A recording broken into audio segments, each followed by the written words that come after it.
You can allow yourself to be distracted, or, as Robin Sharma suggests, you can do incredible things, but you can't do both.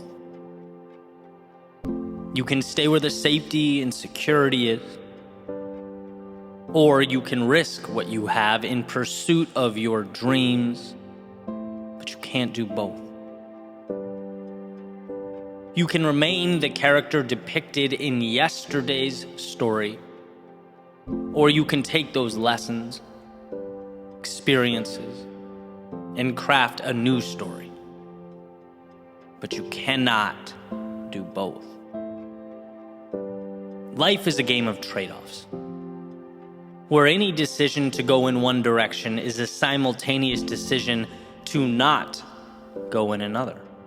A commitment to X is necessarily a rejection of Y, at least in that moment. Making this question all the more important: what is your North Star?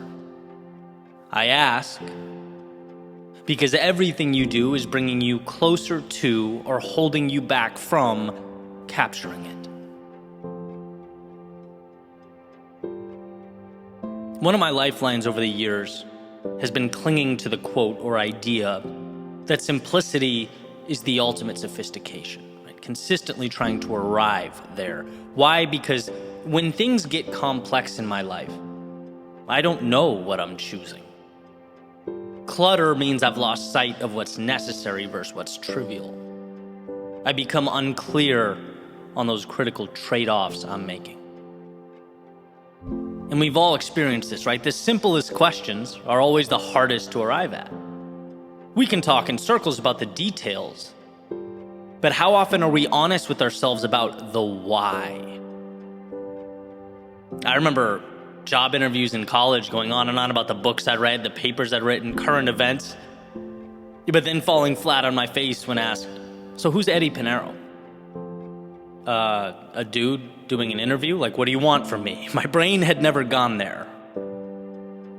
Or even less formal, I'll never forget a friend of mine a few years back asked me what my perfect day was, just casually as we're driving. I said, I don't know, Tom, I've never really thought about that. He goes, then how are you ever supposed to have a perfect day if you don't know?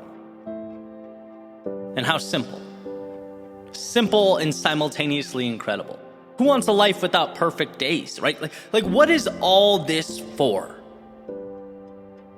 The world is infinite, and you can be ruled by its variability and its complexity. You can run around adhering to all its rules, hoping you're doing the right thing, whatever that is. Or you can identify, carve out, and rule over your own little piece of it, your own kingdom. You can choose you if you take the time to uncover who you are, what lights you up. And then, as Emerson advocates, hitch your wagon to that star. The best investment of our time is to truly understand and decide what we should be saying yes to. Because if we don't know what matters, then nothing does. Here's a famous dialogue from Lewis Carroll's Alice in Wonderland. Alice, would you tell me, please, which way I ought to go from here? That depends a good deal on where you want to get to, said the cat. Well, I don't much care where, said Alice. Then it doesn't matter which way you go, said the cat. Well, so long as I get somewhere, Alice added as an explanation. Oh, you're sure to do that, said the cat.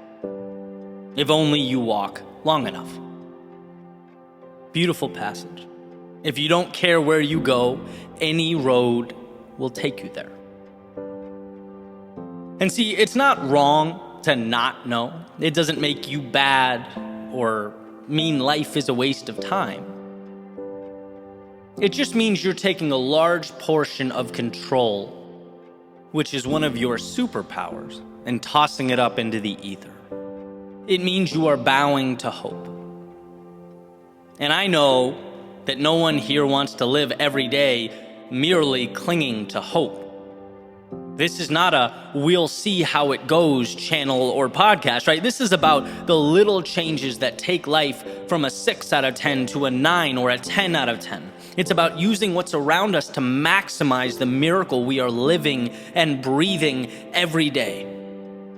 Again, life is complex. So for you to take the time and simplify, to remove what's unnecessary, what an advantage. Yeah, I could do this or that. I could go here or there.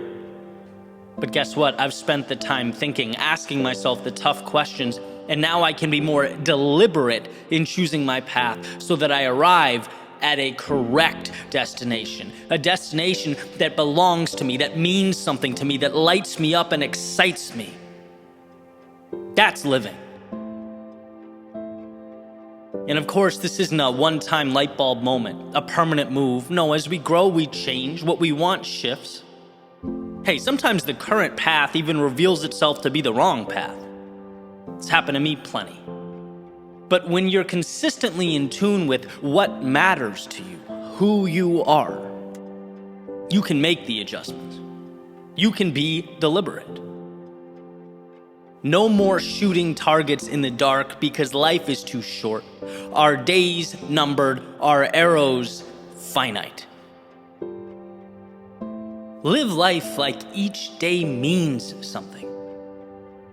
Because each day is transporting you to your something. Let's use the pieces around us to build our own skylines, etch our own stories into the sands of time. If a decision to do one thing is a simultaneous decision to not do something else, make sure to have that North Star in scope so that you don't, amidst that chaos of life, unknowingly turn your back on it. Ask yourself who you are and be as patient as possible working for that answer. Because as far as I can tell, that information is the key that unlocks infinite possibility. It's knowledge that opens the door to life on your terms.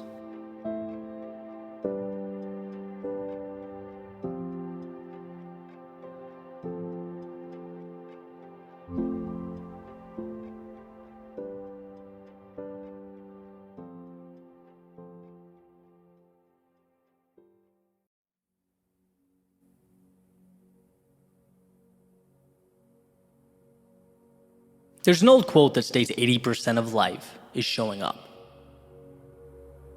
Now, showing up means many different things to many different people, but the idea is not complicated. You can't do anything of significance unless you have first and foremost arrived. Which brings me to today. See, I had a list of concepts I've been excited to talk about, things that I've either read or have been recent epiphanies in my life. And I can't wait to share those with you. But this morning, oh, let me tell you about this morning. Right, finding the energy to do anything felt like trying to squeeze blood from a rock. I woke up with a headache, exhausted because I didn't sleep at all the night before. And you know that feeling, like when you didn't sleep at all the night before, you're oddly constantly reminding yourself the next day that you didn't sleep, and everything just felt off. And really, as I'm speaking now, things still kind of do. And so I got up and I sort of played with the idea of taking today off altogether. Right? Maybe I'm due for one anyway. I thought about resting. The little devil with the pitchfork on my shoulder continuously reminded me how great sleep would feel. And I was sitting there, kind of weighing my options. Took some ibuprofen, started the coffee, sat down on the couch, just kind of looking at the wall, what to do. But realistically, I knew. And I want to explain why. Over the years, I've taught myself through repetition that sitting down and writing and recording, unless I plan intentionally to do otherwise, is a non-negotiable. It's helped me see that the goal in any meaningful pursuit should be getting to the point where, despite the circumstances, you show up. Stephen Pressfield, whose voice often echoes in my mind when I come face to face with these situations. He wrote, "Art is war, between ourselves and the forces of self-sabotage that would stop us from doing our work. The artist is a warrior." Artist being anyone bringing something to the world that does not yet exist. And he goes on to describe the battle with the mind over sitting down in that chair and writing when we know we must write but don't want to. When a tired or distracted mind begins looking for off-ramps, as mine had clearly started doing this morning. These seemingly trivial moments, when any rational soul could argue for the validity of postponing their date with Microsoft Word, well, they come to matter more than ever. Because greatness is a byproduct of intentionality. If you become accustomed to breaking promises to yourself, if you leave that door cracked for exceptions here and there, it will ultimately be kicked open. And that's why I inject little reminders like that into my life, to keep that mental muscle working. For example, there can never be dishes left in my sink when I go to bed. Why? Because if I skip it once, there will always exist reasons to skip again. It's a very easy thing to not care about.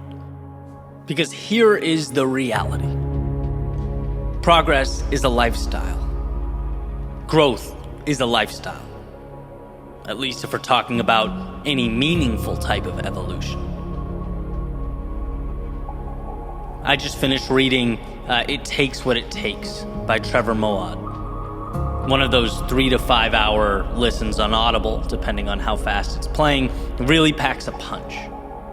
And I'm going to be diving into a few of his concepts a little more in the coming weeks, but one thing he discusses that I found incredibly valuable is the illusion of choice. And what the illusion of choice highlights is that there are a set of behaviors that must be carried out to be effective. The idea of alternate routes is an illusion. There are no choices when it comes to what's necessary. We know what must be done to win. Now, knowing that is one thing. Knowing that and having to propel yourself to action when you feel like garbage is something different entirely.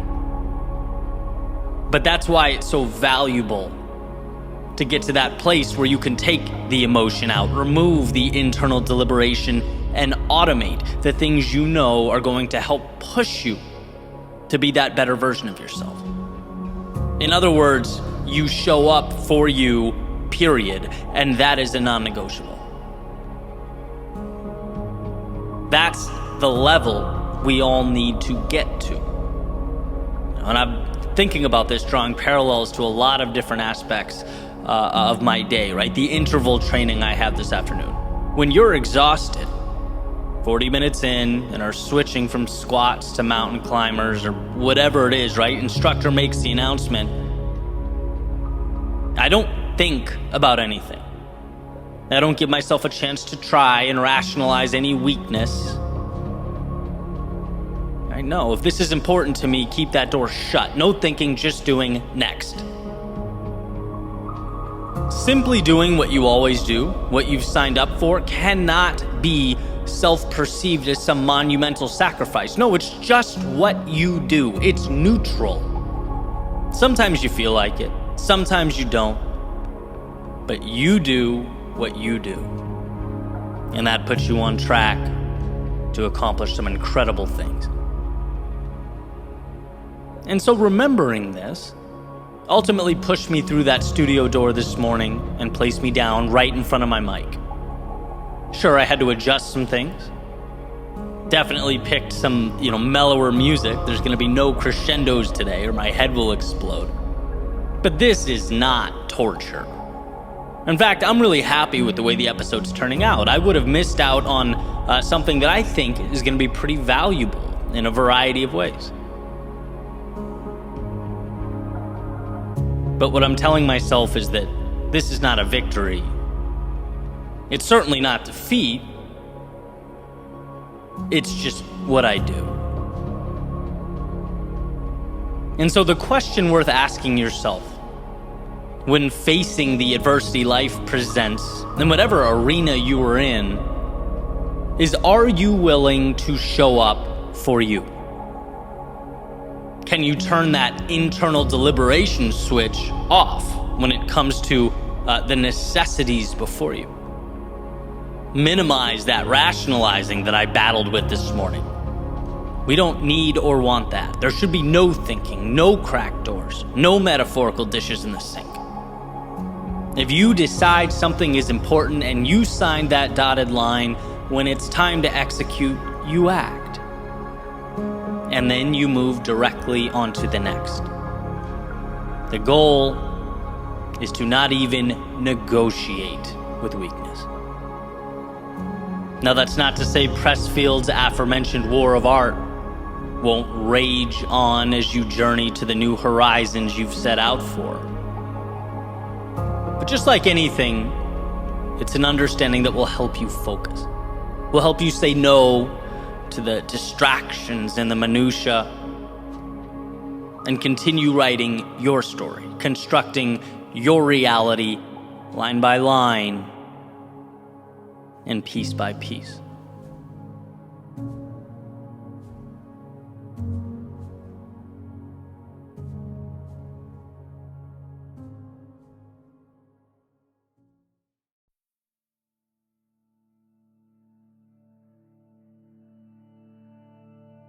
There's vulnerability that comes with risk. I'm not sure we can get the full extent of it from a book or a video. Rather, we only understand it once we experience it firsthand. Where you step further out into the world, a short distance beyond what was once the status quo, whatever that looked like for you.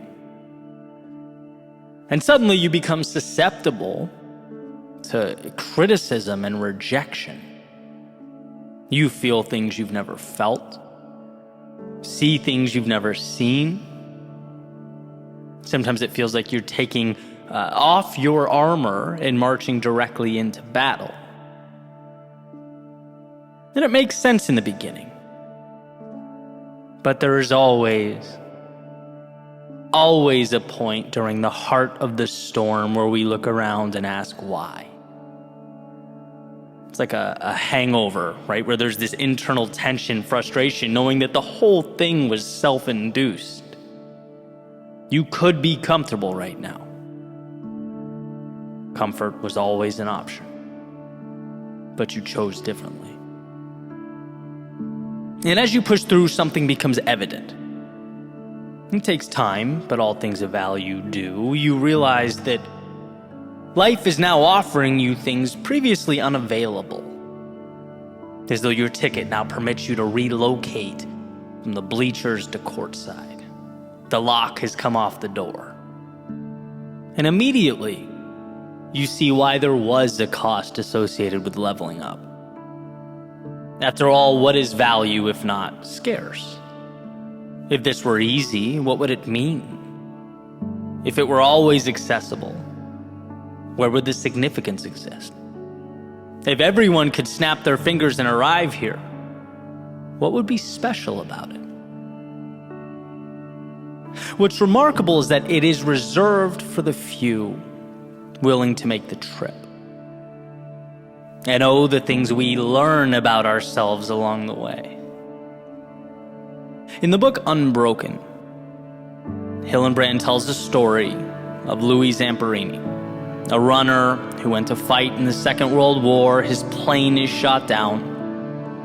And almost the entirety of the book navigates the horrors he endures, right? First being rescued in the Pacific, then tortured in Japanese POW camps, where he sees many around him die and even comes within inches of losing his own life on a handful of occasions.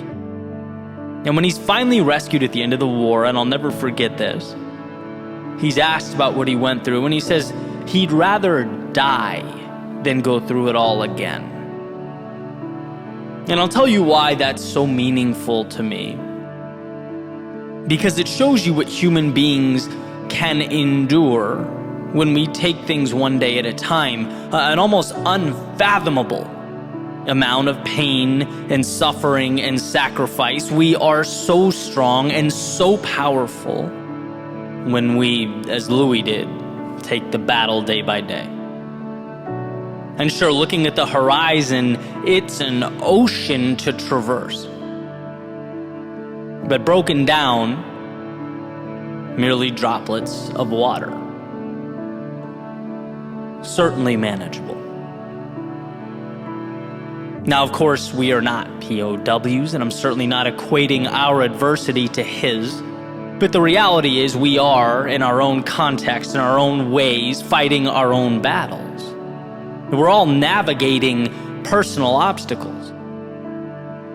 And it's critical to know that one, you are capable, and two, the other side is worth it. We forget because it's easy to forget. Because we are wired to avoid discomfort. Because no one wakes up and intuitively thinks, man, I'd love to do the hard thing today. But what we learn is to love deeply is to take off the armor and allow the heart to be vulnerable. To seek out the adventure is to embrace the possibility of losing one's way. To dream of a place amongst the stars is to risk falling short and being reminded of our imperfections, our mortality. One might understand this and think only of the adversity, of what can go wrong, perhaps create lines in the sand that they refuse to cross. And sure, they play conservatively, their hearts won't be broken, their maps won't be necessary, their pride won't be crushed. But for what? What kind of existence is one where you never play the game because there was a possibility of defeat? We can all endure what is required to live fully. Every single one of us. Yet so many will never leave the harbor because we struggle to see the journey as a collection of manageable pieces. You deserve more and you're capable of getting more. Don't deprive yourself of it. 1,000 heartbreaks is worth finding that someone who lights you up. And 1,000 miles in the wrong direction is worth uncovering that place you were meant to be. 1,000 swings and misses is worth finding your place amongst the stars. Vulnerability is not a burden, it's a staircase to the moon. Why not make today the beginning of your ascent?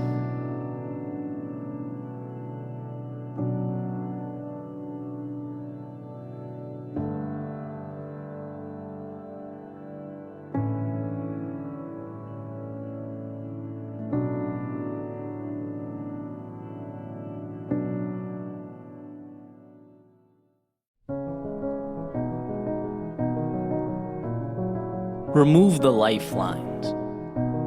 Eliminate plans B, C, and D.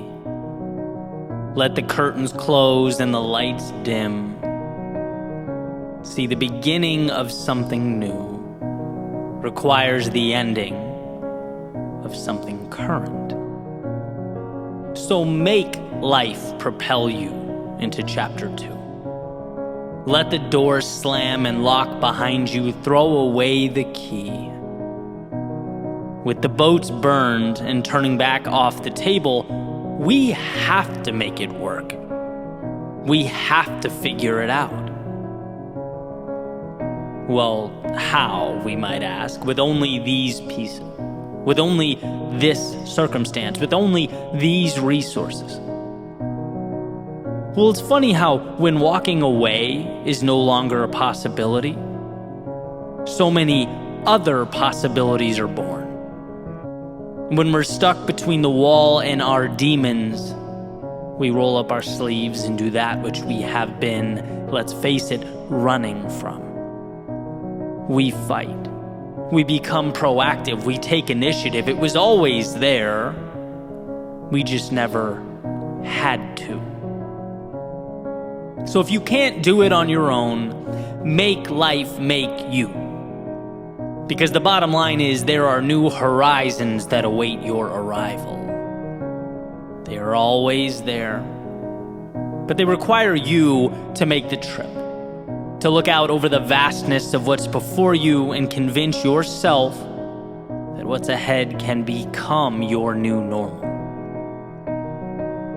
And oh, how I wish we weren't biologically preconditioned to preserve, to stay safe, to stay the same. How I wish we weren't constantly being pulled to stay right where we are. Our minds, they love it here. With the rest of the world, the change, the hope, the progress, all on the other side of that window. All outside, all foreign to us. You don't need any of that, it'll tell you. Or maybe, after you conjure up a little courage, it might compromise. It might say, fine, it's worth a try, put one foot out the door, but don't forget you can always come back to me. You can always retreat. It's warm here, safe here, it's predictable here. The mind wants you to know that when things get tough, mediocrity and comfort are always right behind you, ready to embrace you with open arms. And it's for this reason that those boats must be burned, that the door must be locked, and that chapter must be closed. The journey before you, it's going to be difficult. There's no question about that. Anything of value brings difficulty. And when faced with the adversity, the only way to defeat it is to know there is only one way, one option available to you, and that one option is forward. It's through. There is no backwards or compromise. There is no safety. Not if you want from life that which is extraordinary. Not if you want the things we covet, dream of. Whether they're interpersonal, financial, career-oriented, health-related, maybe you just know in your soul that right now ain't it. Any move to something better will present to you its obstacles. And my advice, if it's what you really want, is to have decided before you started that there is no other way. There's no negotiating with yourself. Because if you allow that door to be cracked, life will kick it open. So point the compass north and dismiss any notion that what's comfortable is more important than what's meaningful. When you're cold, nothing is more appealing than that warmth. But warmth is deception, a short-term ploy for you to forget what really matters. An illusion. See, cold subsides, but victory is forever. Knowing that you pushed forward when most wouldn't is forever. Transforming potential into strength when your knees shook is forever. So burn the boat. For no other reason that there is no way forward so long as there remains a way back. Make life make you win. And where most would look around and see evidence of defeat, you'll find again and again in the same quote-unquote evidence the tools to build ladders to new beginnings and bridges to new worlds. There's a saying that I love, that most of life's successful people were too ignorant of the odds to know their accomplishments were considered at one point impossible. And I love it because it highlights that there was never a fallback option, a concern for the statistics. There was no worry or exhausted energy on what if. Rather, it was constant building and adjusting, finding ways over, through, and around the walls that inevitably stand before us. There was no way home, so they pushed forward into their greatness. And so can you, whatever shape, form, or color greatness looks like in your eyes. whatever mountaintop appeals to you, if you want it, if you're willing to decide before you go that you will one day stand amongst the clouds, peering out at that world you deemed wasn't against you, but for you, anything is possible.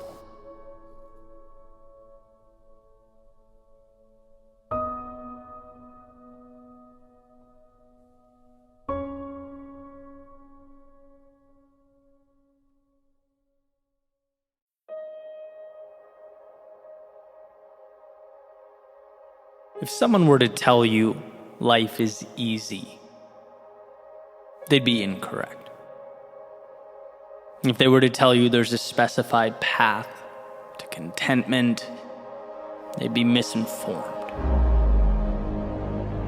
If they were to tell you there's a book of answers to every question you'll come across, they'd be misled.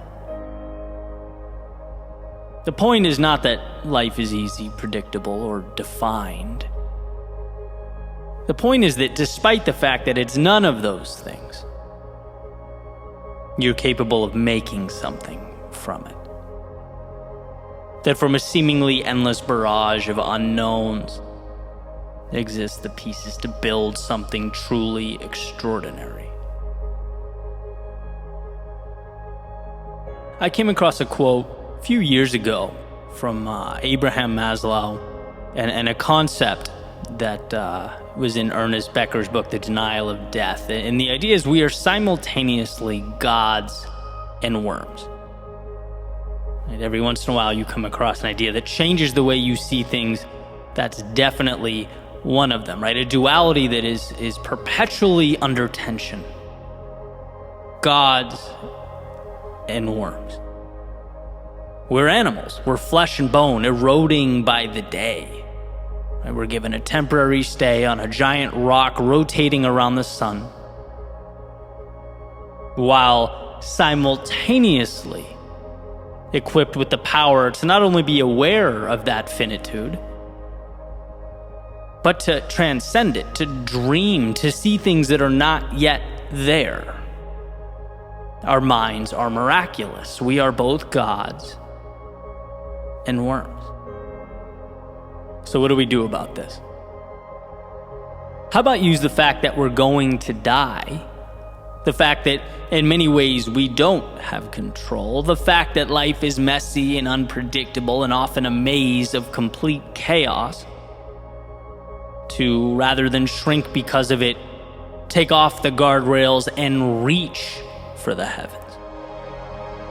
To put things into existence that do not yet exist.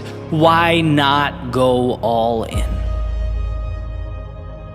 After all, the thing about living, as the saying goes, is that no one makes it out alive. No one hops on the roller coaster to constantly look at their watch, to dwell on its temporary nature. No, it's to enjoy the ride. And what is our time here but a few short rides around the sun? So when it feels like life is too big, when the day overwhelms or disintegrates into chaos, don't fixate on the rocky nature of the world around you, but on your ability to take it all and make it mean something. Cherish the idea that although everything around you is dictated by natural laws and constraints, your mind is bound by nothing. And where you seek answers, you will find them. Where you pursue more, you will unlock it. Our finitude, our challenges are essential to our existence. They remind us that we have nothing to lose, that the song will end, so why not dance like it's your last time? Because sure, in time we will be dirt for worms.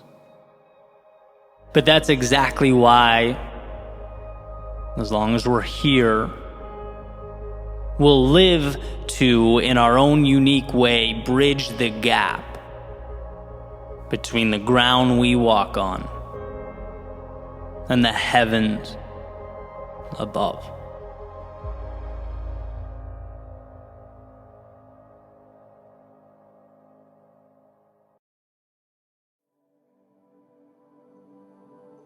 One of the more powerful realizations I've had, both in business and life overall, is that what we do to win today and what we do to position ourselves to win tomorrow, they're often very different things. And we've probably all experienced this in some capacity. We get sucked into the cycle of doing, becoming so task-oriented that we don't make time to step back and ask, which direction do I want this ship to go? Because sure, we have to keep it afloat, and we have to keep it afloat now. But also, we have to navigate. The ship's role isn't solely to float, right? It's a transportation mechanism, a vehicle. Where are we going? And so the question becomes, how do we balance the two? I came across an awesome book by Lee Benson called Your Most Important Number.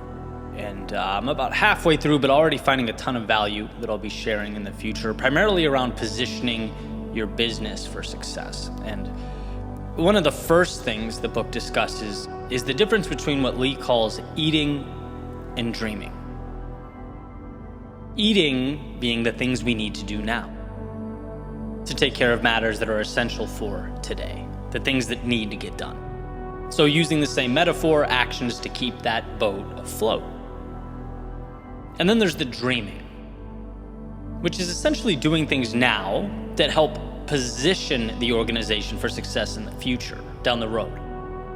It's asking, what can I do today that will ensure we are winning tomorrow? So boat metaphor, it's planning for storms that may arise later in the journey. It's analyzing the best destinations and charting the course. And here's what really struck me. Lee suggests, based on his consulting, that ideally leaders should be, I believe the number was 80% dreaming and 20% eating. So yeah, doing what has to be done today, obviously, but largely focused on positioning the organization and themselves for success in the days to come. And what he's found is that very often out in the world, that ratio is flipped. People are so consumed by the day-to-day that the future takes a back seat to the nuance and the quote-unquote putting out fires of the present moment. We're spending 80% of our time eating. Now, like most things, this is not one size fits all. Say frontline manager at a factory is not going to be 80% dreaming and 20% eating. Their task requirements are different. But the point remains, it's imperative that we, in some capacity, utilize our resources now to look ahead. I don't know if I've ever told this story, but I always joke around with my brother about it. When we were kids in Southern California, we'd have these basically battles on the beach, right? Where we'd go down to the hard sand right in front of the water, and we'd each build these little wall/fort type things, maybe 20 feet apart from each other. This is like emulating World War I type stuff.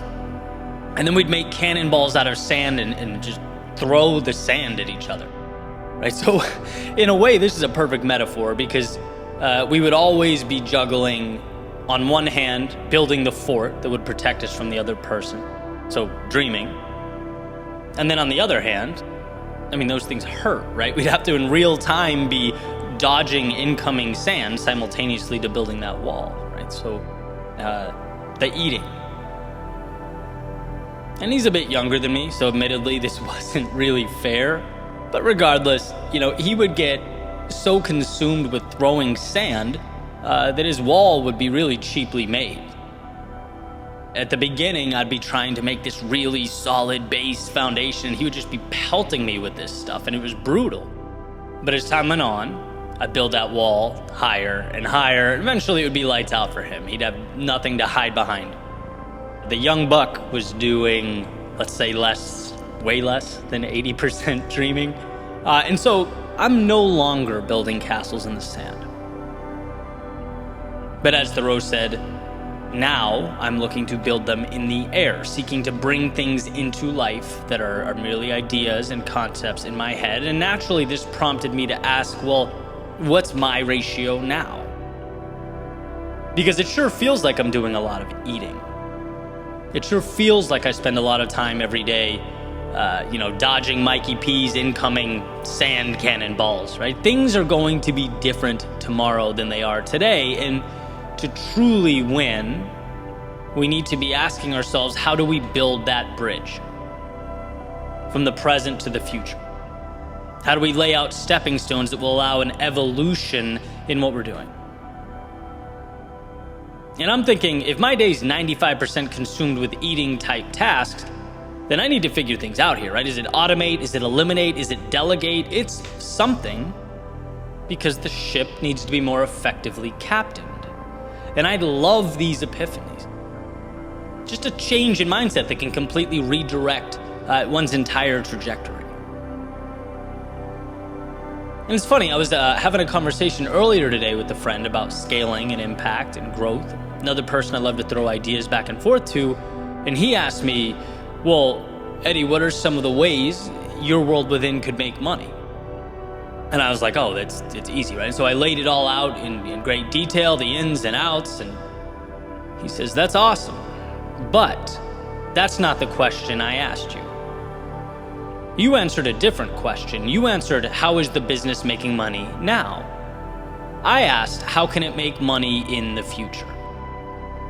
Boom, another epiphany. One of those instances where you catch yourself thinking small. And this isn't a knock on the work I'm doing now or the systems in place now. They're great now, but again, now isn't forever.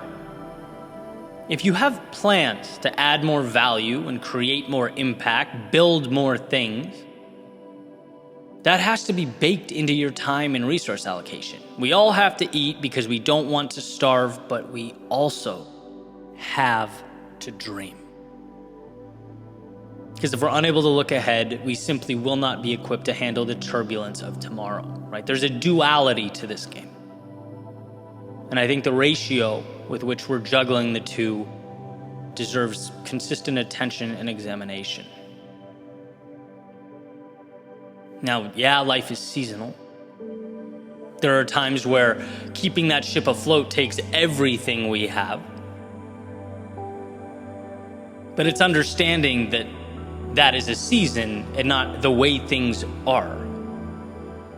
Dreaming allows us to start moving in the right direction, even if it's one small step at a time. Building today piece by piece, something we can stand on tomorrow, a staircase to the version 2.0 and 3.0 and 4.0. The future depends on what we do today, and so we must create space for that seed to grow.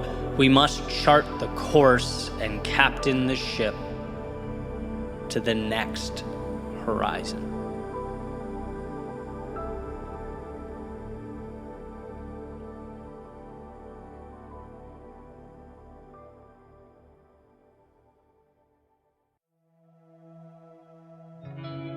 You can become so fixated on winning or losing the game that you forget to ask yourself, am I playing the right one?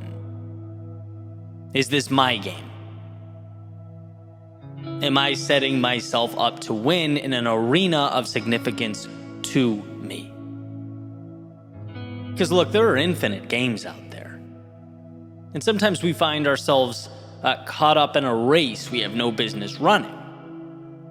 Meaning it doesn't really do anything for us. It's not where we want to be or should be. There's a saying by someone, and a few social media outlets actually restricted my post for suggesting it was Einstein. So it might not be Mr. Einstein, but whoever said it, thank you, you're awesome. The saying goes, everyone is a genius. But if you judge a fish by its ability to climb a tree, it will live its whole life believing it's stupid. Now, there are a lot of us fish out there attempting to climb trees as we speak, wondering why we're not where we want to be. Perhaps seeing the results or lack thereof as an indication that we're insufficient. inadequate in some way. When, hey, that's not the case at all. It's that we haven't taken the time to identify our own personal intersection of what we love and what adds value to the world. We haven't manufactured those fireworks. That's something that has to be explored, found. J.R.R. Tolkien, not all who wander are lost, right? And I think we innately fear this process of searching because it's unsettling to not know how things are going to play out. Trust me, I've been there, right? It's taxing to not have your packaged little elevator speech and a 5-year vision when it seems like the whole world does. But to deprive yourself of this exploration is to potentially forfeit the very thing that you come to live for. Most of the time, purpose doesn't fall into one's lap. You have to have your eyes open. What's meaningful must be sought out. Now, I'm going to play a little devil's advocate here, because our world is not black and white. It sort of lives in this gray space, right? Can you win at someone else's game? Sure. There are a lot of people, quote unquote, succeeding in areas that are not ideal, that they don't love, that they're not their best in. But how is success being defined? I've talked extensively about my journey and all those games I used to play, the targets I used to aim for. And I know a lot of people who've come to similar epiphanies, right? But when you don't realize you can exit stage left and begin again, start something new, you simply continue this same song and dance, right? It's not life that keeps us confined, it's ignorance that keeps us confined. We simply have to be taught that there's more. And I understand to find an arena where you can thrive in a purely historical context is a luxury. And you are programmed to survive. You're not programmed to build an art studio because it's your passion, right? But there lies the battle. We are at a place in time where we have collectively cultivated abundance. The phone you're using to consume this content, that little thing can be a portal that transports your thoughts, your creation, your business to the masses. You have at your fingertips access to billions of people. You have reach that humans only 30 years ago, all the way back to the beginning of mankind, could only dream of. The means are there. In so many ways, it's about freeing yourself to pursue the opportunity that exists all around you, because we self-limit. Alan Watts asked the ever-important question, what would you do if money were no object? Now, in a practical world, why ask such a question? Simple, because removing those monetary constraints as you contemplate your answer allows you to truly analyze what endeavors are meaningful to you. When something is meaningful, you want to do it. When you want to do it, you immerse yourself in those little intricacies, in those details that the average person simply doesn't pay attention to. Making you so good at whatever that thing is that eventually, not only can you be the best at it, but you can monetize it, and probably at a very high rate. It's not money holding you back. It's not time holding you back. It's not the external world holding you back. It's what you have been conditioned to believe that's holding you back. You are a genius at something. You are king or queen of your empire, victor within your arena. But to realize these things, you have to, 1, understand it's a possibility, and 2, refuse to stay stagnant. We have to stop conceding so much while simultaneously accepting so little. Life will never provide what you do not ask for. So why? Why be scared to ask? Life won't tell you you're a fish climbing a tree. You must tell you that. Life won't expand your horizons and adjust your trajectory.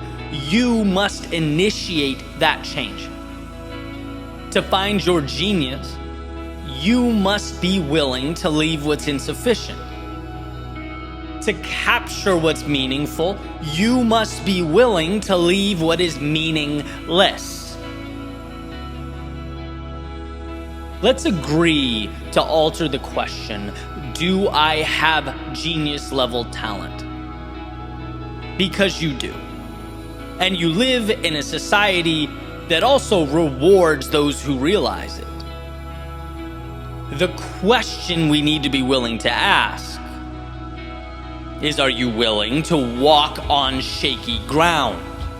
To abandon, at least for a period of time, safety and the comfort of predictability in order to find that genius? Are you willing to nurture the greatness that already lives within you? Because it was never a matter of ability. It's a matter of what you're willing to discover.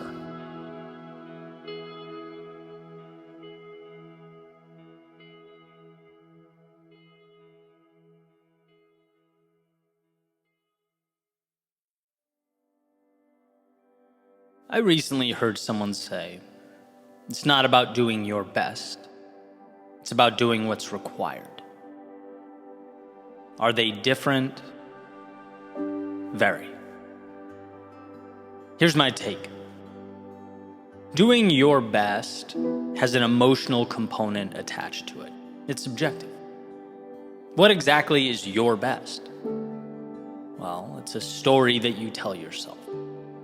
A narrative opening the door to limitation. I've always found that when we put our backs against the wall and venture into scenarios where it's essential that we get something done, we somehow always find a way. When we leave no plan B for ourselves, we are required to make plan A work. And so we do. It's a testament to both the resilience and power contained in the human spirit, as well as the reality that we can astound ourselves when we're unwilling to take no for an answer. That it's not the resources that are the problem.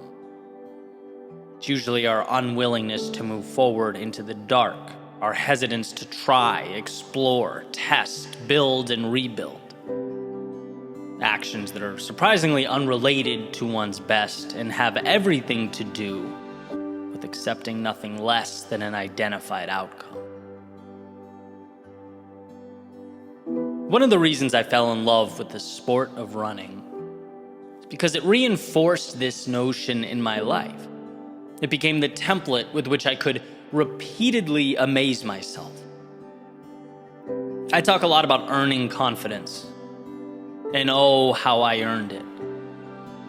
Step by step, mile by mile, day by day, in the sun, in the rain, in the desert, in the woods, through city streets, all over the country and the world, I came to understand the relationship between the turbulence of now and the satisfaction of later. It was on those days I'd push beyond my usual level of comfort, when that cloud of pain and agony would hover over me. I couldn't even really point to where my body hurt. It just all seemed to come together into this one giant hell, and to learn that I could not only endure that, but grow in those moments. To see myself rise above any preconceived notion or understanding of best in order to defeat my demons, conquer the day's objective, it changes the way you see yourself in the world. Now, could onlookers be tempted to call these self-created goals arbitrary, even unnecessary? Sure, and I get why they would, but I'd also completely disagree. Those days were a masterclass in doing what is necessary. Realizing that when you shut your rational brain off and don't give your mind a chance to talk your body out of it, see just how powerful you are. You realize that story of your best is nothing more than a house built on sand. Life is not about that story you've told yourself. It's not about your personal records and peak performances, what you think you can do or how far you think you might be able to go. It's about not stopping in the moments when it hurts.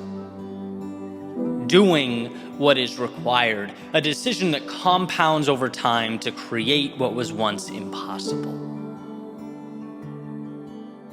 One of my favorite quotes is by Admiral William McRaven, an absolute hero of mine.